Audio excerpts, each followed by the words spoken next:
Last time on Let's Play Metroid Prime 2 Echoes.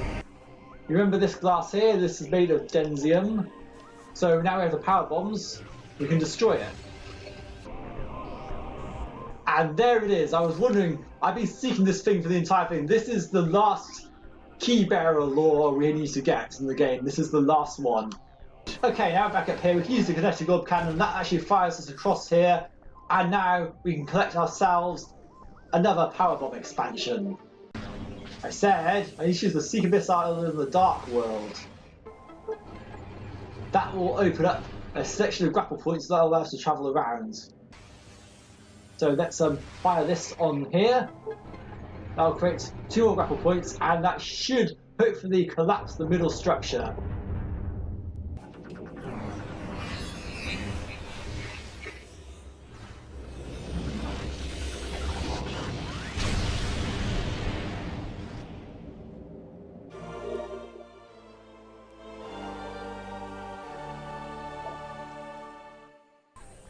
We have another illogical lift. This one goes to Aegon Wastes. Back to where we got the Dark Beam. And the reason for that, I completely missed the Space Pirate log here ages ago.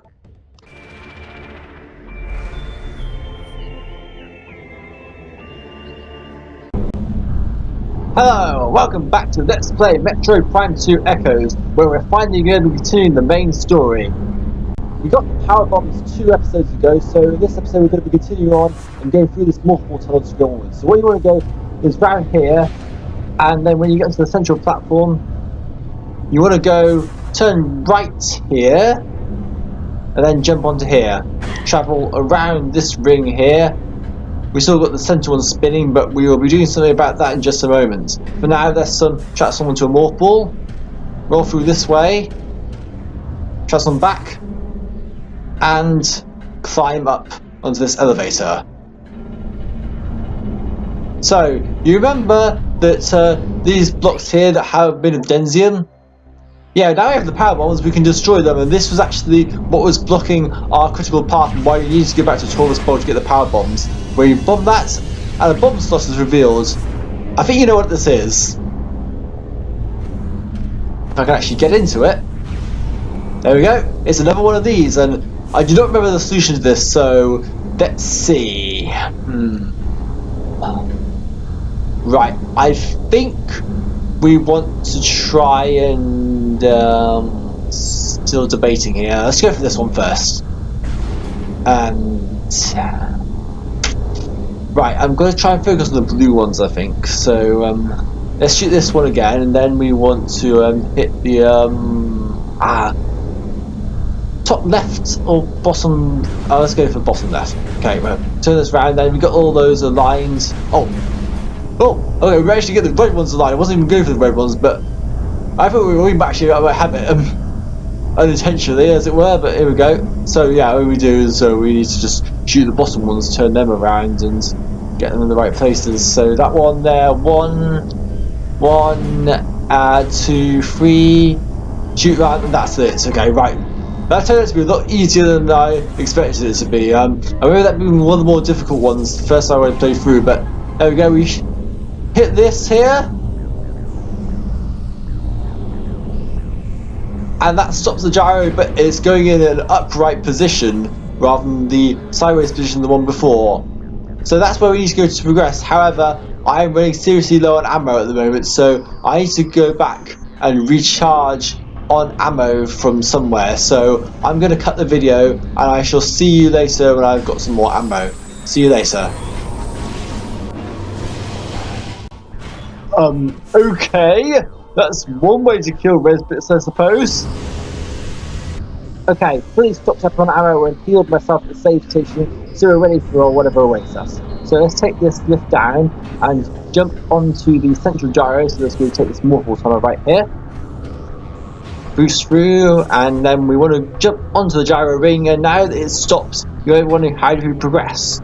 Well, it's very simple. There's a spiral track in the middle of it. So we transform into the spiral, run on the inside of the ring, and there's a cracked window up here. How do we get through there? Well, we use the boost ball, we can break through the glass with the power ball. And there's a power bomb door which we need to break through, so let's get up here. And the nunchuck fails again, dang it, so let's just drop the power bomb and get on through. Oh boy.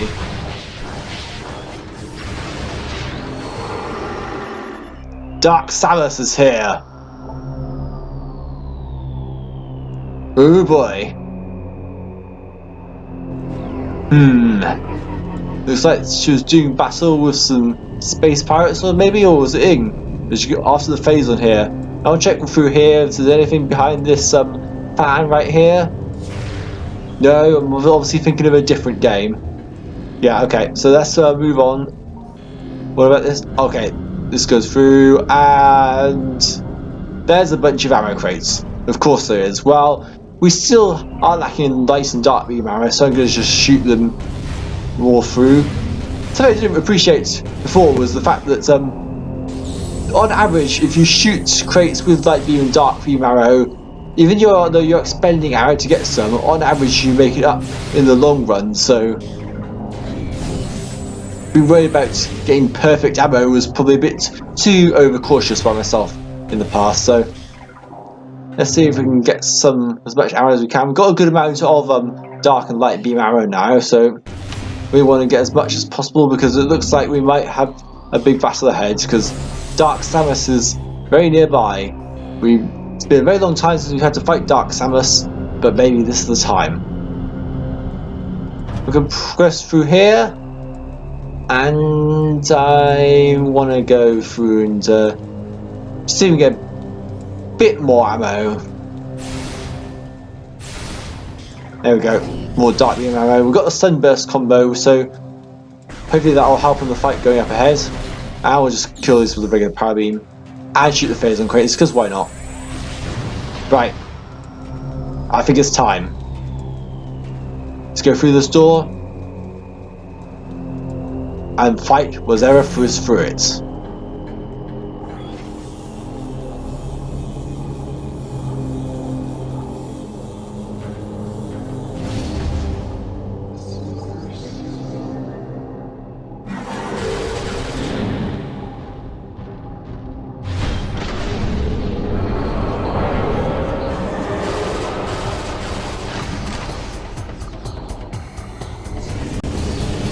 Starting off this boss fight against Dark Samus, she's immediately using a new move, a Dark Morph Ball, Boost Ball. At least that's what I used to call it, but anyway, I'm trying to rapidly break free with some few new moves from Dark Samus here, but it's largely a similar style fight to what we had before. So, new creatures entry, you need to scan Dark Samus again for this fight. Reborn, Enhanced and Vengeful. Enhanced Beam System and Boost attacks added to Arsenal. Stealth Field Generator present in armor.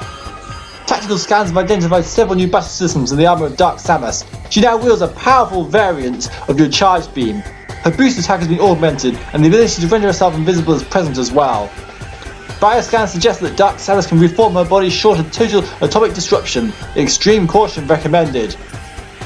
This will have a similar feel to the last fight where Dark Samus can escape your lock-on, and if you get too close to her, she can deflect your missiles and such, so taking the beam is a good idea. But what I recommend now that we have beam combos is we didn't have the light beam or the dark beam last time, so I recommend going all out with Dark Samus and using beam combos to the full event. I'm going to use Sunburst on her for a bit, and I'll change to the dark beam and try the dark burst attack on her instead.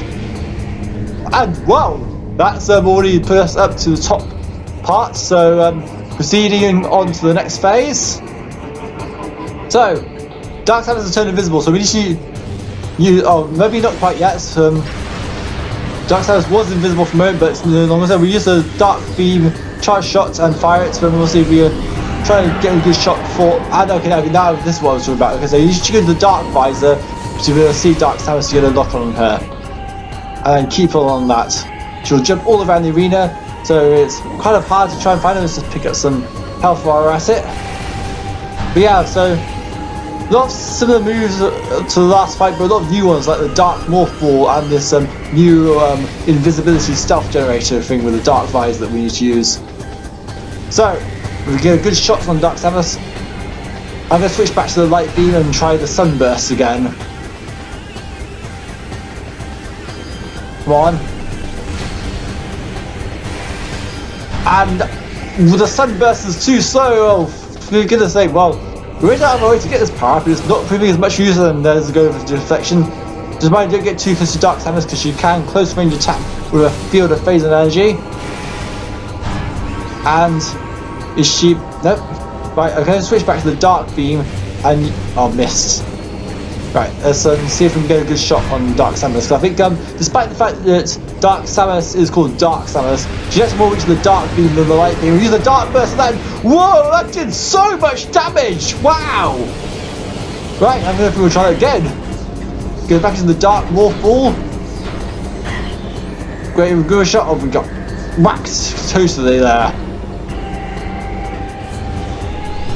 And you go for the Morph Ball, the shield of the dive attack we've seen the last line of the last fight. And another Dark Morph Ball, but just keep this charge shot going through, but this is going a lot quicker than I anticipated it would. And we've still got the shot.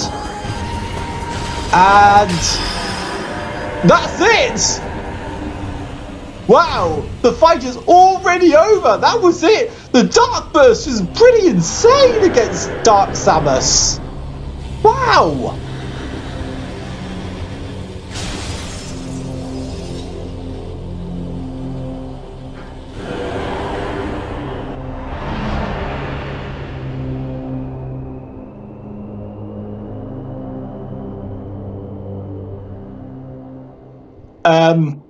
I have a severe question about the cutscene we just saw.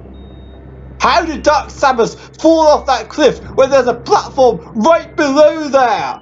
That makes no sense whatsoever. Anyway, we need to try and figure out how to get out of here because I was defeated the boss, but there is no power immediately by because Dark Samus. Remember when we got the Dark Beam? It wasn't through defeating Dark Samus, but through a door nearby. So it looks like we do need to do a bit more along this side. So let's trail along this side here. And there's a portal to Dark Ether. Let's get our Dark Beam Arrow out. We're obviously quite a bit lower from Dark Beam Arrow now because we used a significant amount during the boss fight against Dark Samus. But oh man, was it worth it? I'm quite surprised it's gone by this quickly. I was not expecting it to happen this soon. But here we are on Dark Ether. Let's trundle forward. Try and see if we can rise us to... Oh, for goodness sake. No, there's a... Okay, there's a beacon of light here, but I accidentally shot it with a dark beam. That's a bit unfortunate. Right, we could try and recharge our health here, but I want to go proceed forward just because we have plenty of health as it is, and Dark Samus barely did any damage to us, so we don't really need to do a massive recovery of health as it is. Well, we lost about 2 energy tanks worth, but you can see we have 10 in total. That's not really too much at this point in the game, so we're going to go forward after you pick up some of the arrows. Use the spider ball to get us back into the main portion here. Boost off just because why not? Now, we have a puzzle. We have this spider ball back here. Now we could try to use the spiral tracks to progress, but that's not going to get us anywhere. What you need to do is you go to the spinner and use the boost ball to rotate these. And that will align the tracks into the correct position, and then we can proceed onwards. We go around here, use the boost ball to get to the other side. You can see a portal to light ether there, but in order to get to it we have to actually boost all the way up here because of the complicated angles and all that. Shoot these a bit to get some ammo back. A few missiles there. Go to the dark beam just because I'm going to get some light beam ammo. If it will show. Oh well, we can get more back anyway. Let's just go back to light ether.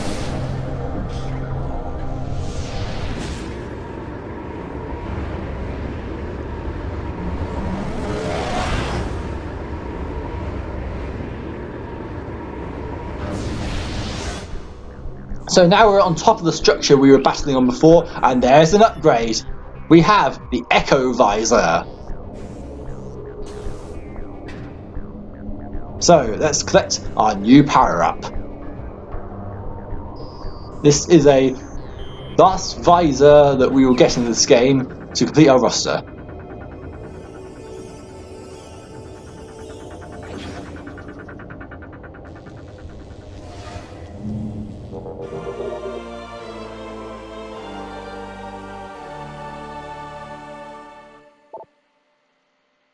hold the minus button and point right to release to activate the visor. On the GameCube version, you press the down button, I believe it is. Yeah, that's right. So you press the down button on the D-pad to activate this visor. So, naturally, the first thing we need to do is use our new visor. So let's see if we can show it off. In order to get out of the room, we need to use our new Echo visor. We turn it on, everything goes all black and strangely. It's a sound-based visor. I like this visor. It's so different from how the lack of variety was in the first game. But anyway, in order to try and unlock these, we need to shoot the sound generators here. So sometimes we need to get them from a certain angle, so we will need to go off this platform in order to hit that last one. But once we do, it's pretty easy. That's not the correct angle, but maybe we can get into it from here. Okay, yeah, okay, if we can hit it from here, that will do something.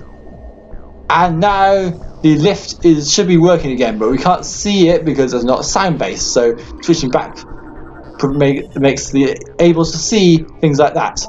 The Echo visor is really cool and unique because I think in Metroid Prime, the thermal visor and X-ray visor serve similar functions in order to make things more visible, and that kind of made it situational on when you could use what because of certain stipulations, as it were. Whereas in this, the Dark visor serves the functions of both the thermal visor and the X-ray visor, while the Echo visor is something entirely brand new and is one of the coolest power-ups in the series, in my opinion.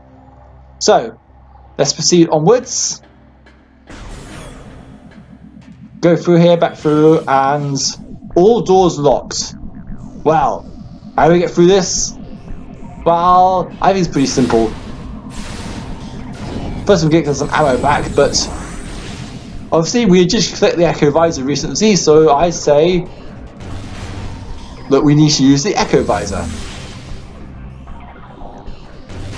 Might have to just make use of all these crates here because we really need the ammo and health back as well. Right, so let's just use the Echo visor and see if we can scan around in here. There's a sound generator here. We shoot that, and you may use the charge shot on some of these to break them, and all doors have been unlocked.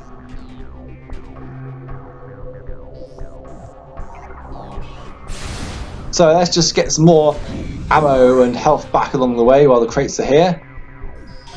And our next destination, if you're wondering, we are headed back to the west side of Sanctuary Fortress. And the reason for that is that you do remember that I said there was an area we couldn't progress through when we saw that cleaning robot. Well, now that we have the Echo visor, we can solve the puzzle that's in that room and move onwards with the game. So that's will be our next destination. For now, let's just mop up all this and move on with our lives. So let's go back into the main hub. There is a few things we can get with the Echo visor now, because this does open up new possibilities, one of which is in a very nearby room. If you're trying to go down here, however, you may remember there was something that you now may recognise works with the Echo visor. So we want to scan these as well, just because I missed them in the logbook, and yeah, they're pretty much what you would expect them to be. So we have a door here. Check scan complete. This uses a select security system. Select detection method needed. So you can try to use the Echo visor here, and nothing happens when we shoot the door. So we can't not actually do everything with the Echo visor right now because there's another upgrade that's necessary. I wonder what that might be. Anyway, let's just scan this to activate the lift. While we're at it, there's some lore that we can now scan that we couldn't before. This is Aegon Falls. Data transferred to your logbook for further review. A massive Ing attack came to the land of Aegon. Soon the temple of Aegon was surrounded by the Horde, with no hope of salvation. Our gallant warriors there were slain, and Aegon fell to the enemy. Our blood chilled when we learned that the energy within that temple was drained. Found the energy transfer module, and we used it as a weapon against us. Even better, the latter stage is a little bit more of a tail by this bit. So, once we get forward, the lift should come down, and it turns out, yes, the one we scanned before is just there. That we didn't scan that particular log there. So let's move upstairs, and now we're back up there. You may be wondering where to go next. Well, as I said before, we are supposed to be heading back to the west side of Sanctuary Fortress. if we go around this way, it's this room in particular here, because we are trying to aim to go up through the door that you see there, because if we go through to this elevator here, that will give us access to an entirely new area of Sanctuary Fortress. So we want to be heading that way now, and we have access to it. If you're wondering why I didn't go down this corridor before, because I wanted to show you, oh man, that's a really long way down there, but it looks like there's an energy tank at the end of it, so if we can find another way around there, then maybe we'll be able to get the energy tank. For now, let's just proceed onwards. Now, I'd say that there is an upgrade I want to get. So let's take this lift and go into this room. Been through this room a few times during this part off camera just to get up a lot of upgrades. So just kill these res bits. Managed to get both of them in one go. So now what we're going to do is use our new upgrade Echo Visor. And if we can find somewhere to shoot, it is on the other side there. So okay, I need to use the kinetic orb cannon to get up over here, and then now we're on here. Use this to shoot the target. That'll start a timer. If you really quickly get into the kinetic orb cannon before the timer goes down. They'll get redirected when we use the kinetic orb cannon, and we get hit to underneath here, and that'll get us to a missile expansion. First time I did that, it would be so many attempts to do, but after a while, it makes quite a bit of sense how to do it. So if you're wondering how you're supposed to get out of here, you can't go back through this way. So what you have to do, a bomb slot here, which I believe you have to use to get over. Oh, sorry, no. Sorry, that's a spinner, not a bomb slot. Let's try this again. Use a boost ball. That should open up the passage, and we can then return out. So that gate is permanently up now. And that's what we really came here for. So let's just go to the kinetic orb cannon and go back towards the door. And I think that's going to be it for this episode of Let's Play Metroid Prime 2 Echoes. So in the next part, we'll be exploring an entirely new area of Sanctuary Fortress. So, see you guys in the next part. Goodbye.